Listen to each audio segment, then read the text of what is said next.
আমরা মানুষরা খুব অদ্ভুত, তাই না? এই যে কিছুদিন ধরে দেখতেছি অনলাইনে একদম ভর্তি যে ভোক্তা অধিকারের লোকজন গিয়ে গিয়ে হচ্ছে বড় বড় হচ্ছে শোরুম গুলাতে, দেন হচ্ছে রেস্টুরেন্টে, তারপর হচ্ছে বিভিন্ন জায়গায় বড় বড় সবগুলাতে যে হচ্ছে তারা হানা দিচ্ছে। পাকিস্তানি বলে কেন নকল প্রোডাক্ট বিক্রি করতেছে, ইন্ডিয়ান বলে কেন নকল প্রোডাক্ট বিক্রি করতেছে, 4,000-এর প্রোডাক্ট কেন 14,000 টাকা। আচ্ছা, এবার কথায় আসি, আপনাদের তোড়জোড় কি ঈদের মধ্যেই শুরু হয়েছে?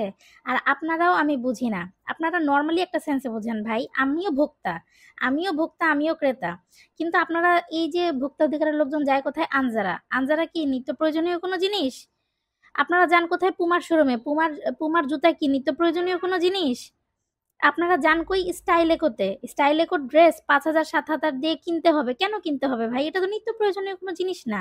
যার সামর্থ্য আছে সে কিনবে। সে ইন্ডিয়ান প্রোডাক্ট বেচতেছে, 2 বছর আগের প্রোডাক্ট বেচতেছে। সে কি ইলিগাল কিছু করছে? কোথাও লেখা আছে 2 বছর আগের প্রোডাক্ট ব্যবহার করা যাবে না, বিক্রি করা যাবে না? এটা তো হতেই পারে। আমাদের ওয়ারড্রপে কি 2 বছর আগের কোনো ড্রেস নাই? ভাই, আমরা খুব সাধারণ মানুষ। আমরা সাধারণ মানুষ, 2 বছর আগের প্রোডাক্ট আমরা ইজিলি কিনি।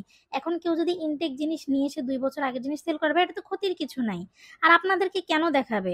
আপনারা ভোক্তারাও একটু বোঝার চেষ্টা করেন, মাল কোথা দিয়ে আসে। আমি বলতেছি না যে কেউ 2 বছর আগের জিনিস সেল করে ভালো করতেছে, কিন্তু নর্মালি একটা জিনিস বোঝেন, যে এই যে ক্যাপশন দিছে কি 14,000 টাকা বিক্রি করতেছে, সেই শাড়ির দোকানদার বলতেছে ভাই আমরা 14,000-এ বিক্রি করি না, আমরা 4-5 হাজার টাকা শাড়ি নিয়ে এসে দামটা রাখি, কারণ এটা তো ফিক্সড প্রাইসের দোকান না।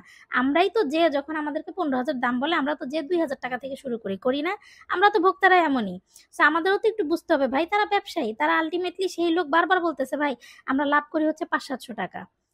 কই ক্যাপশনে কিন্তু এটা আসে নাই। ব্যবসায়ীদের আমরা মনে হয় কি আমাদের শত্রু হয়ে যাচ্ছে। হ্যাঁ, ভোক্তা অধিকার খুব একদম লাফাইতেছে। কেন ভাই, আপনারা কি জানেন না? আপনারা কি জানেন না যে এই পাকিস্তানি জিনিসগুলো কোন দিক দিয়ে আসে? এইসব শোরুমে যে লাভ আছে, যান যা লাগেজ পার্টি ধরেন, সেগুলো তো কাস্টম দিয়ে আসে, তাই না?